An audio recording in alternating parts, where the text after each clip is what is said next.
Hello and welcome. আজিৰ ভিডিঅ'ত আমি ক্লাছ 10ৰ সায়েন্সৰ 2 নম্বৰ চেপ্টাৰ এসিড ক্ষাৰক আৰু লৱণ এই চেপ্টাৰটো কমপ্লিট এটা ভিডিঅ'তে শেষ কৰিম তাৰ মানে গোটেই চেপ্টাৰটো এই ভিডিঅ'তে পাবা কমপ্লিটলি শেষ হৈ যাব আমাৰ যেটো সিৰিজ হৈছে 1 ভিডিঅ 1 চেপ্টাৰ এইটো সিৰিজত তোমালোকে এসিড ক্ষাৰক আৰু লৱণ আৰু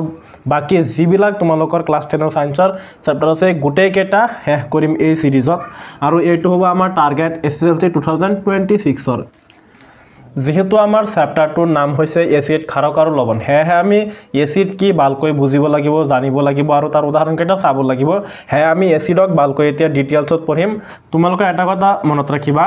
যেটো আমাৰ হৈছে 1 ভিডিঅ 1 চেপ্টাৰ সিৰিজ এই সিৰিজটো কমপ্লিটলি আমি এসএসএলসি 2026ৰ টাৰ্গেটৰ কাৰণে বনাইছো এইটো হৈছে আমাৰ টাৰ্গেট এতিয়া চোৱা এসিড হল এনে পদাৰ্থ যি পানীত গলিলে হাইড্ৰোজেন আয়ন মুকলি কৰে মানে এসিড এনেকুৱা এটা পদাৰ্থ যাক আমি প্ৰথমে বুজি লোৱা যে পদাৰ্থ কি পদাৰ্থ যাৰ বল আৰু আয়তন আছে আমি ক্লাছ 9ত পঢ়িছিলো বল মানে ওজন আৰু আয়তন যি এটা নিৰ্দিষ্ট জাগা অধিকাৰ কৰে তাৰ মানে এটো আমাৰ বোৰ্ড বা আমাৰ ডাস্টাৰ এই চকটো চোৱা ইয়াৰ এটা নিৰ্দিষ্ট বল আছে আৰু ই যিকোনো এটা ইয়াত মানে ইয়াত এটা আয়তন ইয়াত জাগা অধিকাৰ কৰিছে তাৰ মানে ইয়াৰ আয়তন আছে তাৰ মানে এটো এটা পদাৰ্থ হ'ব আৰু এই চকটো কি সৰু সৰু কণিকাৰ পৰা গঠিত এইটো তো ক্লাছ 9ত পঢ়িছো ডিটেইলছত ইমান ডিটেইলছত নজোৱা কৈ যে ইয়াৰ বল আছে আৰু আয়তন আছে হে এটো পদাৰ্থ এসিড হল এনে এটা পদাৰ্থ যি পানীত গলিলে হাইড্ৰোজেন আয়ন মুকলি কৰে বুজিছা নেক্সট চোৱা এসিডৰ সোৱাদ টেঙা মানে এসিড টেঙা সোৱাদযুক্ত ক্ষাৰক নেক্সট আমি পঢ়িম ক্ষাৰকৰ সোৱাদ তিতা থাকিব কিন্তু এসিডৰ সোৱাদটো ভালকৈ জানি লোৱা যায় টেঙা নেক্সট 3 নম্বৰ যেটো হৈছে নীলাৰ পৰা ৰঙা কৰে এসিডে লিটমাছ কাগজ নীলাৰ পৰা ৰঙা কৰে এতিয়া চোৱা লিটমাছ কি লিটমাছ হৈছে এবিধ কাগজ যি উদ্ভিদৰ পৰা বনোৱা হয় আৰু তাক যেতিয়া আমি এসিডত দিও হে থাকে নীলা কালাৰৰ কিন্তু হৈ যায় ৰঙা কালাৰৰ হে এসিডে লিটমাছ কাগজক নীলা লিটমাছ কাগজক ৰঙা কৰে এতিয়া চোৱা এক্সাম্পল এসিডৰ example hydrochloric acid sulphuric acid and acetic acid আকৌ আমি এসিডক দুটা ভাগত ভাগ কৰিব পাৰি তীব্ৰ এসিড আৰু মৃদু এসিড যেটো আমাৰ ইয়াত উদাহৰণ ফাৰ্ষ্টৰ দুটা এই দুটা হৈছে তীব্ৰ এসিডৰ উদাহৰণ আৰু নেক্সট এটো হৈছে এসিটিক এসিড যেটো মৃদু এসিডৰ উদাহৰণ মৃদু তীব্ৰ এসিড মানে কি যি পানীত সম্পূৰ্ণভাৱে আয়নিত হয় আৰু মৃদু এসিড যি পানীত আংশিকভাৱে আয়নিত হয় এতিয়া নেক্সট চোৱা ক্ষাৰক হৈছে এনে পদাৰ্থ যি পানীত গলিলে হাইড্ৰক্সাইড আয়ন মুকলি কৰে তাৰ মানে এসিডে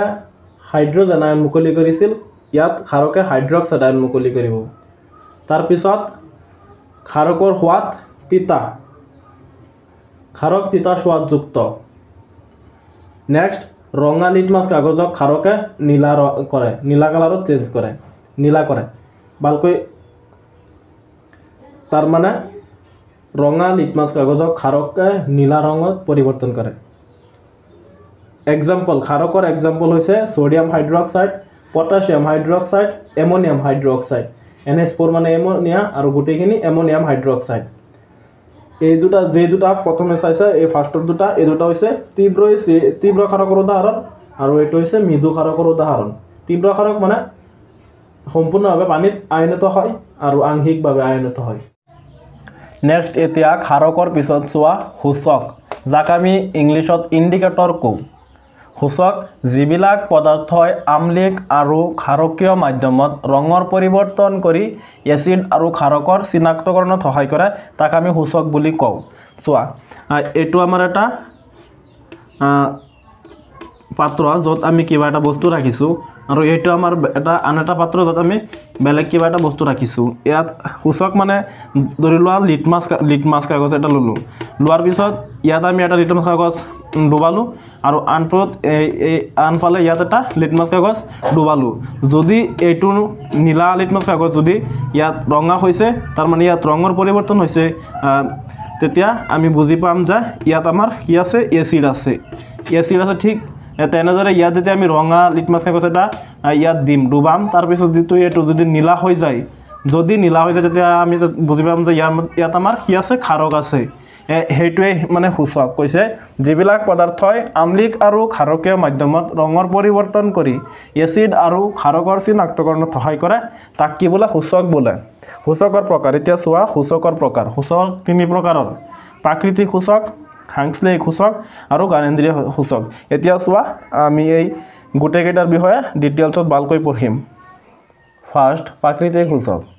প্ৰাকৃতিকভাৱে উদ্ভিদ আৰু প্ৰাণীৰ পৰা পোৱা যায় তাৰ মানে প্ৰাকৃতিক সূচকবিলাক উদ্ভিদ আৰু প্ৰাণীৰ পৰা পোৱা যায় প্ৰাকৃতিক পোৱা যায়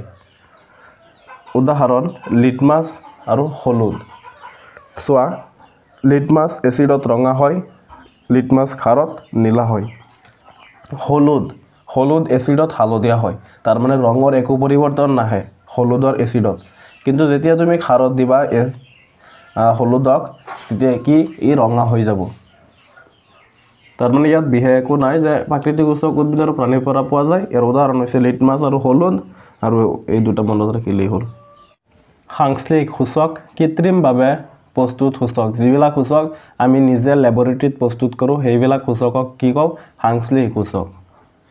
ইয়াৰ দুটা উদাহৰণ হ'ল মিথাইল অৰেঞ্জ আৰু ফিনলফথেলিন মিথাইল অৰেঞ্জ এচিডত ৰঙা হয় ফিনলফথেলিন এচিডত বৰ্ণহীন হয় মিথাইল অৰেঞ্জ ক্ষাৰত হালধীয়া হয় আৰু ফিনলফথেলিন ক্ষাৰত গোলপীয়া হয় লাষ্ট এণ্ড থাৰ্ড জ্ঞানেন্দ্ৰীয় সূচক একোটা দ্ৰব্যত গোন্ধৰ পৰিৱৰ্তনেৰে এচিড বা ক্ষাৰকৰ উপস্থিতি নিৰ্দেশ কৰা পদাৰ্থক জ্ঞানেন্দ্ৰীয় সূচক বোলে মানে ইয়াত কিবা এটা দ্ৰব্য আছে যেতিয়া তাত আমি ইয়াত লং তেল বা পিঁয়াজৰ ৰস দিম তাৰমানে ইয়াত দিয়াৰ পিছত এচিড বা ক্ষাৰ থাকিলে ই গোন্ধৰ পৰিৱৰ্তন আহিব ইয়াত গোন্ধৰ পৰিৱৰ্তন আহিব আমি বুজি পাম যে ইয়াত এচিড আছে নে ক্ষাৰ আছে সেইটোৱে হৈছে জ্ঞানেন্দ্ৰীয় সূচক যি গোন্ধৰ পৰিৱৰ্তন আনি এচিড আৰু ক্ষাৰৰ চিনাক্তকৰণ কৰে ইয়াত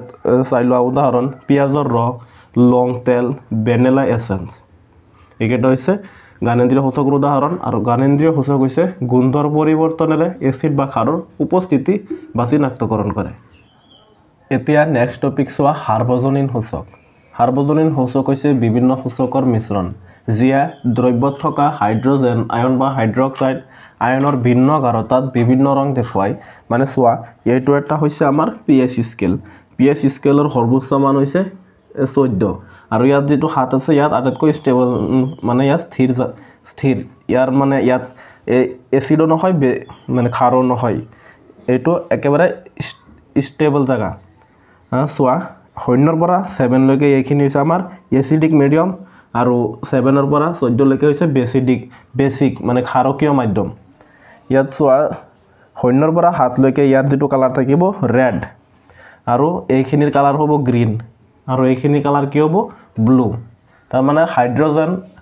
আয়ন বা হাইড্ৰক্সাইড আয়ন বিভিন্ন গাঢ়তাত বিভিন্ন ৰং দেখুৱায় তাৰ মানে ইয়াৰ ৰংটো লাহে লাহে ইয়াৰ পৰা মানে ৰেড বাঢ়ি আহিব আৰু ইয়াত আহি গ্ৰীন হৈ যাব আৰু তাৰ পিছত এইটো হাইড্ৰক্সাইড মানে ক্ষাৰকীয় মাধ্যম আৰু ইয়াৰ কালাৰটো হ'ব ব্লু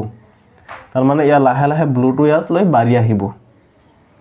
এইটোৱে কৈছে সাৰ্বজনীন সূচকৰ এই ডেফিনেশ্যনটো আৰু এইটো কি হৈছে এইটো আমাৰ পিএইচ স্কেল এতিয়া আমি পঢ়িম এচিড আৰু ক্ষাৰকৰ ৰাসায়নিক গুণ প্ৰথমে চোৱা এচিডৰ ৰাসায়নিক গুণ এচিডে ধাতুৰ সৈতে বিক্ৰিয়া কৰি হাইড্ৰজেন গেছ উলিয়ায় ইয়াত চোৱা এইটো হৈছে এচিড ই ধাতুৰ সৈতে বিক্ৰিয়া কৰি লৱণ আৰু হাইড্ৰজেন গেছ উৎপন্ন কৰিছে তাৰ মানে এচিডে যেতিয়া ধাতুৰ সৈতে বিক্ৰিয়া কৰিব তেতিয়া সি কি কৰিব হাইড্ৰজেন গেছ উৎপন্ন কৰিব ইয়াত এটা এক্সাম্পল চোৱা ইয়াত আমি এচিড ললো HCl হাইড্ৰক্লৰিক এচিড আৰু ধাতু ললো জিংক যেতিয়া এচিড আৰু ধাতুৱে বিক্ৰিয়া কৰিব তেতিয়া আমাৰ কি হ'ব এটা লৱণ উৎপন্ন হ'ব NaCl2 আৰু লগতে কি হ'ব হাইড্ৰজেন গেছ উৎপন্ন হ'ব এইটোৱে কৈছে যে এচিডৰ প্ৰথম ৰাসায়নিক ধৰ্ম এচিডে ধাতুৰ সৈতে বিক্ৰিয়া কৰি হাইড্ৰজেন গেছ উৎপন্ন কৰে ইয়াতে আমাৰ হাইড্ৰজেন গেছ ইয়াৰ বাবে এটা পৰীক্ষা আছে সেই পৰীক্ষাটো ক্লাছ 10ত কৰি দেখুওৱা হয় যে কেনেকৈ হাইড্ৰজেন গেছটো ওলাইছে তাৰ পৰীক্ষা কৰা এটা পদ্ধতি আছে তোমালোকে জাস্ট এইখিনি জানিলেই হ'ল যে এচিডে ধাতুৰ সৈতে বিক্ৰিয়া কৰি হাইড্ৰজেন গেছ উৎপন্ন কৰে ইয়াত উদাহৰণ চাই লোৱা আৰু এনে ধৰণৰ বেলেগ বহুতো উদাহৰণ হ'ব পাৰে সেকেন্ড ক্ষাৰৰ ৰাসায়নিক গুণ বা ধৰ্ম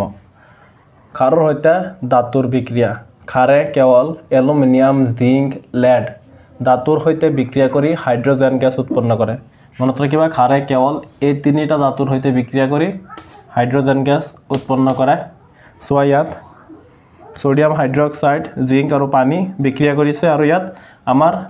এই কম্পাউণ্ড উৎপন্ন হৈছে তাৰ পিছত আমাৰ ইয়াত কি হাইড্ৰজেন গেছ উৎপন্ন হৈছে এইটো হৈছে খাৰৰ ৰাসায়নিক গুণ বা ধৰ্ম খাৰে কেৱল এই তিনিটা ধাতুৰ সৈতে বিক্ৰিয়া কৰি হাইড্ৰজেন গেছ উৎপন্ন কৰে 3 নম্বৰ এচিডে ধাতৱীয় অক্সাইডৰ সৈতে বিক্ৰিয়া কৰি লৱণ আৰু পানী উৎপন্ন কৰে ইয়াত চোৱা এচিড যেতিয়া ধাতৱীয় অক্সাইডৰ লগত বিক্ৰিয়া কৰিছে তেতিয়া আমাৰ কি উৎপন্ন হৈছে লৱণ আৰু পানী ইয়াক আমি প্ৰশমন বিক্ৰিয়া বুলি কওঁ ইয়াত চোৱা এইটো এটা আমাৰ ধাতৱীয় অক্সাইড এইটো আমাৰ ধাতৱীয় অক্সাইড সোডিয়াম অক্সাইড আৰু এইটো ম্যাগনেসিয়াম অক্সাইড এই দুটা কি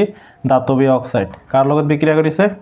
এচিড HCl আৰু H2SO4 এই দুটা কি এচিড এচিডৰ লগত ধাতৱীয় অক্সাইডে বিক্ৰিয়া কৰিছে ইয়াতো এচিডে আৰু সৈতে ধাতৱীয় অক্সাইডে বিক্ৰিয়া কৰিছে কি উৎপন্ন হৈছে লৱণ এইটো কি সোডিয়াম ক্লোৰাইড ম্যাগনেসিয়াম সালফেট এটা কি লৱণ আৰু লগতে চোৱা ইয়াত পানী উৎপন্ন হৈছে এইটোৱে 3 নম্বৰ ধৰ্ম এচিডত ৰাসায়নিক গুণ বা ধৰ্ম এচিডে ধাতৱীয় অক্সাইডৰ লগত বিক্ৰিয়া কৰিলে লৱণ আৰু পানী উৎপন্ন হয় 4 নম্বৰ এচিডে ধাতু কাৰ্বনেটৰ সৈতে বা হাইড্ৰজেন কাৰ্বনেটৰ সৈতে বিক্ৰিয়া কৰি লৱণ পানী আৰু কাৰ্বন ডাই অক্সাইড গেছ উৎপন্ন কৰে ইয়াত চোৱা এচিড ধাতু কাৰ্বনেটৰ সৈতে বিক্ৰিয়া কৰিছে বা ইয়াত হাইড্ৰজেন কাৰ্বনেট দিলে যেতিয়া বিক্ৰিয়া কৰিব লৱণ পানী আৰু কাৰ্বন ডাই অক্সাইড গেছ উৎপন্ন হ'ব ইয়াৰ কাৰ লগত বিক্ৰিয়া কৰিছে ক্যালসিয়াম অক্সাইডৰ লগত কি উৎপন্ন হৈছে লৱণ পানী আৰু কাৰ্বন ডাই অক্সাইড ঠিক তেনেদৰে হাইড্ৰজেন কাৰ্বনৰ লগত এচিডে বিক্ৰিয়া কৰিলে লৱণ পানী আৰু কাৰ্বন ডাই অক্সাইড উৎপন্ন কৰে তো এইটো আমাৰ লাষ্ট ৰাসায়নিক ধৰ্ম এচিডৰ আৰু এচিডৰ তাৰ পিছত আমাৰ চেপ্টাৰটোৰ নাম হৈছে এচিড ক্ষাৰক আৰু লৱণ ইয়াত আমাৰ এচিড আৰু ক্ষাৰক কমপ্লিটলি শেষ হ'ল আৰু নেক্সট আছে জাষ্ট লৱণ সেইখিনি কমপ্লিট কৰিলে চেপ্টাৰটো গোটেইখিনি কমপ্লিট হৈ যাব এই চেপ্টাৰটোত এচিড আৰু ক্ষাৰৰ পিছত এতিয়া আমি পঢ়িম লৱণ এচিড আৰু ক্ষাৰ সম্পূৰ্ণভাৱে শেষ হ'ল এতিয়া আমি লৱণক শেষ কৰিম তাৰ পিছত পাঠ্যপুথিৰ প্ৰশ্নকেইটা সমাধান কৰিলে চেপ্টাৰটো কমপ্লিটলি শেষ হৈ যাব এতিয়া চোৱা লৱণ কি লৱণ হ'ল এচিড আৰু ক্ষাৰৰ প্ৰতিস্থাপন বিক্ৰিয়াৰ ফলত উৎপন্ন হোৱা এক যৌগ মনত ৰাখিবা এক যৌগ য'ত অম্ল মানে এচিডৰ কি হাইড্ৰজেন প্লাছ আৰু ক্ষাৰ মানে হাইড্ৰক্সাইড মিলি কি হয় হাইড্ৰক্সাইড মানে মাইনাছ মিলি কি হয় পানী গঠন কৰে আৰু লগতে লৱণ উৎপন্ন হয় ইয়াত চোৱা যেতিয়া এচিড আৰু ক্ষাৰে একেলগে বিক্ৰিয়া কৰিব তেতিয়া ইয়াত কি উৎপন্ন হ'ব লৱণ আৰু পানী আৰু এই বিক্ৰিয়াটো কি কয় প্ৰতিস্থাপন বিক্ৰিয়া ইয়াত চোৱা যে এচিড হাইড্ৰক্লৰিক এচিড আমি ললো এটা আৰু তাৰ পিছত সোডিয়াম হাইড্ৰক্সাইড এই দুটা যেতিয়া বিক্ৰিয়া কৰিব তেতিয়া লৱণ উৎপন্ন হৈছে লগতে পানী উৎপন্ন হ'ব আৰু ইয়াত এইটোই হৈছে লৱণ আমাৰ চেপ্টাৰ টপিকটো কি আছিল লৱণ এয়া আমি পাইছো ইয়াত লৱণ এচিড আৰু ক্ষাৰৰ প্ৰতিস্থাপন বিক্ৰিয়াৰ ফলত উৎপন্ন হয় আৰু লগতে কিছু পানী উৎপন্ন হয় এতিয়া চোৱা লৱণৰ কিছুমান উদাহৰণ আৰু ৰাসায়নিক সংকেত চাই লোৱা কিছুমান লৱণৰ উদাহৰণ যেনে ইয়াত আছে সোডিয়াম ক্লোৰাইড কপাৰ সালফেট এইকেইটা আমাৰ লৱণৰ উদাহৰণ potassium chloride potassium nitrate calcium carbonate আৰু এমোনিয়াম ক্লোৰাইড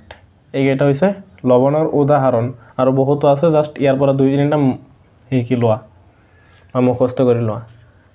নেক্সট এতিয়া চাই লোৱা লৱণৰ পৰা প্ৰাপ্ত কিছুমান গুৰুত্বপূৰ্ণ পদাৰ্থ প্ৰথম হৈছে সোডিয়াম হাইড্ৰক্সাইড সেকেন্ড ক্যালসিয়াম অক্সিক্লোৰাইড এই গোটেইকেইটাৰ বিষয়ে আমি ভালকৈ ডিটেইলছত পঢ়িম জাষ্ট এতিয়া নামকেইটা জানি লোৱা sodium hydrogen carbonate sodium carbonate 10H2O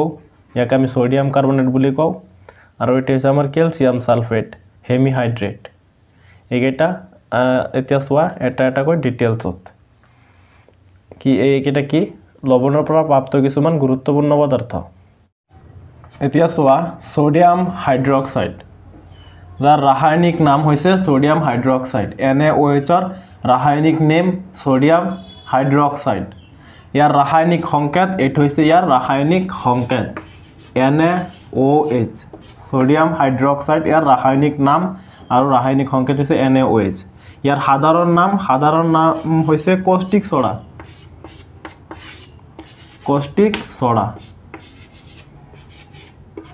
caustic soda dot আকাৰে ডা কষ্টিক সোডা সোয়া যেতিয়া আমি সোডিয়াম ক্লোৰাইডক পানীৰ লগত যেতিয়া সোডিয়াম ক্লোৰাইডৰ পানীৰ দ্ৰব্যত বিদ্যুৎ প্ৰবাহ প্ৰবাহিত কৰিম তেতিয়া আমি কি পাম সোডিয়াম হাইড্ৰক্সাইড ইয়াক আমি এনেকৈ প্ৰস্তুত কৰিব পাৰি সোয়া সোডিয়াম ক্লোৰাইডৰ এটা জলীয় দ্ৰৱৰ মাজেৰে বিদ্যুৎ প্ৰবাহিত কৰি সোডিয়াম হাইড্ৰক্সাইড উৎপন্ন কৰা হয় ইয়াক কেনেকৈ উৎপন্ন কৰা হয় সোডিয়াম ক্লোৰাইডৰ জলীয় দ্ৰব্যত বিদ্যুৎ প্ৰবাহ কৰি সোডিয়াম হাইড্ৰক্সাইডক উৎপন্ন কৰা হয় এতিয়া নেক্সট সোয়া যে সোডিয়াম হাইড্ৰক্সাইডৰ কিছুমান ব্যৱহাৰ মানে সোডিয়াম হাইড্ৰক্সাইডক কি ইন্ডাষ্ট্ৰিত বা কোড ইউজ কৰা তাৰ বিষয়ে আমি শিকিম যে সাবুন আৰু ডিটাৰজেন্ট তৈয়াৰ কৰাত আমি কি কৰো সোডিয়াম হাইড্ৰক্সাইডৰ ব্যৱহাৰ কৰো সোডিয়াম হাইড্ৰক্সাইডৰ সহায়ত আমি সাবুন আৰু ডিটাৰজেন্ট তৈয়াৰ কৰো নেক্সট পেপাৰ ইন্ডাষ্ট্ৰিত মানে কাগজ শিল্পত আমি কি কৰো সোডিয়াম হাইড্ৰক্সাইডক ব্যৱহাৰ কৰো কাগজ শিল্পত and next পেট্ৰলিয়াম শোধনগাৰত আৰু ঔষধ আৰু ৰং তৈয়াৰ কৰাত আমি সোডিয়াম হাইড্ৰক্সাইডৰ ব্যৱহাৰ কৰো এইকেইটা হৈছে সোডিয়াম হাইড্ৰক্সাইডৰ ইউজেস বা ব্যৱহাৰ তোমালোকে ইয়াৰ পৰা দুই তিনিটা শিকি লবা সেকেন্ড ক্যালসিয়াম অক্সিক্লোৰাইড সোয়া ৰাসায়নিক নেম ইয়াৰ নামটো হৈছে ক্যালসিয়াম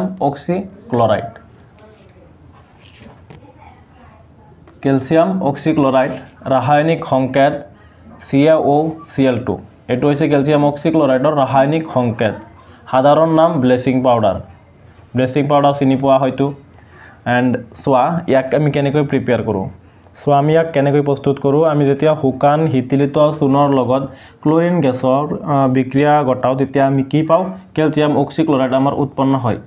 এতিয়া সোয়া শুকান হিতিলিত চূন মানে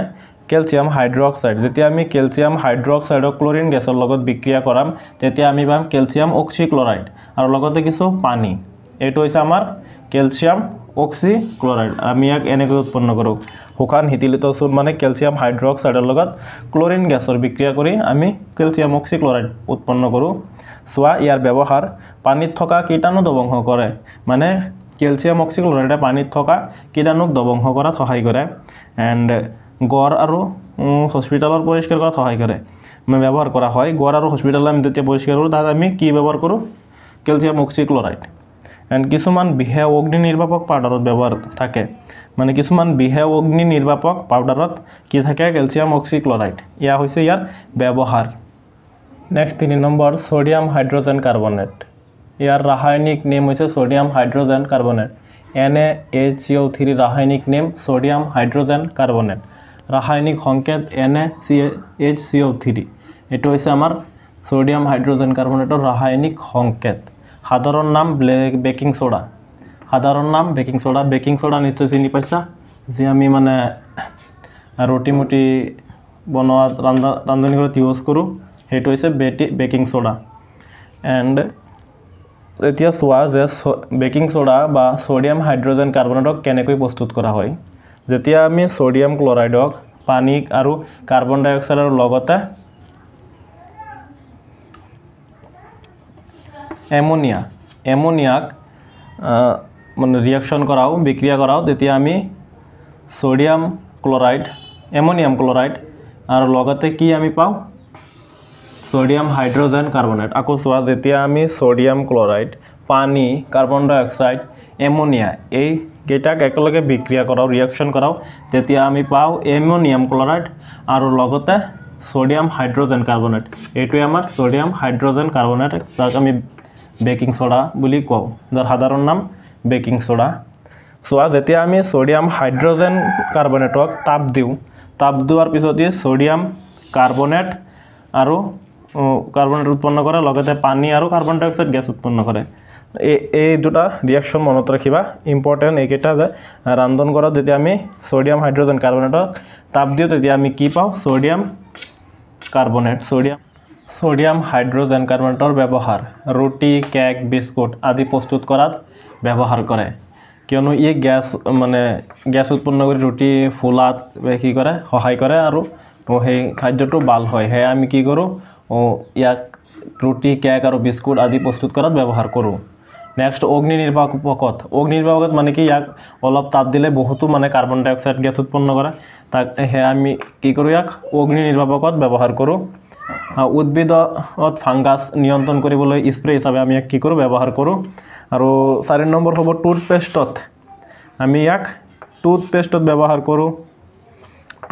ব্যৱহাৰ কৰোঁ বা 5 নম্বৰ চোৱা যে চাবোন ডিটাৰজেণ্ট আদি প্ৰস্তুত কৰাত আমি ইয়াক কি কৰোঁ ব্যৱহাৰ কৰোঁ ছডিয়াম হাইড্ৰজেন কাৰ্বনেটক ইয়াৰ 5টা ব্যৱহাৰ আছে ইয়াৰ পৰা 2টা বা 3টা শিকি ল'বা 4 নম্বৰটো চোৱা ছডিয়াম কাৰ্বনেট ইয়াৰ ৰাসায়নিক নাম হৈছে Na2CO3 10H2O ইয়াৰ ৰাসায়নিক নাম হৈছে ছডিয়াম কাৰ্বনেট ৰাসায়নিক সংকেত এইটো Na2CO3 10H2O সাধাৰণ নাম ৱাশ্বিং সোডা য'ত আমি কাপোৰ ধোৱাত ব্যৱহাৰ কৰোঁ ৱাশ্বিং সোডা চিনি পাইছা নিশ্চয় এতিয়া চোৱা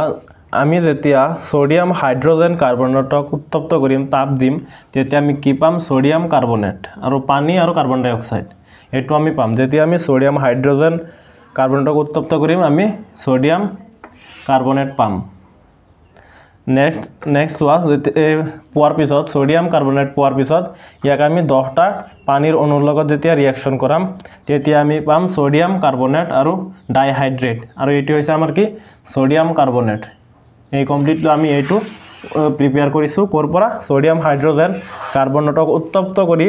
ছডিয়াম কাৰ্বনেট পাইছোঁ তাৰ পৰা যদি আমি পানীৰ 10টা অণুৰ লগত ৰিয়েকশ্যন কৰাইছোঁ তেতিয়া আমি পাইছোঁ এই চেপ্টাৰটোৰ একেবাৰে লাষ্ট টপিকটো হৈছে কেলছিয়াম সালফেট হেমিহাইড্ৰেট এতিয়া চোৱা ইয়াৰ ৰাসায়নিক সংকেত হৈছে CaSO4 হাফ H2O এইটো আমাৰ কেলছিয়াম সালফেট হেমিহাইড্ৰেটৰ ৰাসায়নিক সংকেত আৰু ৰাসায়নিক নেম কি হ'ব ৰাসায়নিক নাম হ'ব এইটো কেলছিয়াম সালফেট হেমিহাইড্ৰেট ইয়াত ৰাসায়নিক নামটো লিখি দিবা তাৰপিছত চোৱা ইয়াৰ সাধাৰণ নাম ইয়াক আমি প্লাষ্টাৰ অফ পেৰিছ বুলি কওঁ সাধাৰণ নাম হৈছে ইয়াৰ প্লাষ্টাৰ অফ পেৰিছ এতিয়া চোৱা আমি ইয়াক কেনেকৈ প্ৰস্তুত কৰোঁ যেতিয়া আমি জিপছাম এইটো কি কেলছিয়াম সালফেটৰ লগত 2H2O এটা কি হৈছে জিপছাম এই জিপছাম যেতিয়া আমি জিপছামক তাপ দিম 273 কেলভিনত কেলভিন মানে আমাৰ তাপ বা টেম্পাৰেচাৰৰ কি SI ইউনিট আৰু SI ইউনিট কি যি গোটেই বিশ্বতে মানুহে চিনি পায় বা চলে যি ষ্টেণ্ডাৰ্ড সেইটো কি হৈছে SI ইউনিট আৰু টেম্পাৰেচাৰৰ বা তাপৰ SI ইউনিট কি কেলভিন যেতিয়া আমি জিপছামক কেলছিয়াম সালফেট আৰু 2H2O ইয়াক আমি কি কওঁ জিপছাম যেতিয়া আমি জিপছামক তাপ দিম 373 কেলভিনত 373 কেলভিনত যদি তাপ দিম তেতিয়া আমি কি পাম আমাৰ কেলছিয়াম সালফেট হেমিহাইড্ৰেট জিপছামক 373 কেলভিনত যেতিয়া আমি ইয়াক তাপ দিম চোৱা যেতিয়া আমি আকৌ ইয়াক পানীৰ লগত বিক্ৰিয়া কৰিম তেতিয়া আকৌ আমি কি পাম আকৌ জিপছাম উভতি পাম এইটো আমাৰ সেকেন্ড ৰিয়েকশ্যন হ'ব আৰু এটা ফাৰ্ষ্ট ৰিয়েকশ্যন এতিয়া চোৱা আমাৰ কেলছিয়াম সালফেট হেমিহাইড্ৰেটৰ ব্যৱহাৰ শিল্প আৰু সজোৱা কাজৰ বাবে ব্যৱহাৰ কৰা হয় মানে মূৰ্তি বনোৱাত এনেকুৱা কামত কি আমি ব্যৱহাৰ কৰোঁ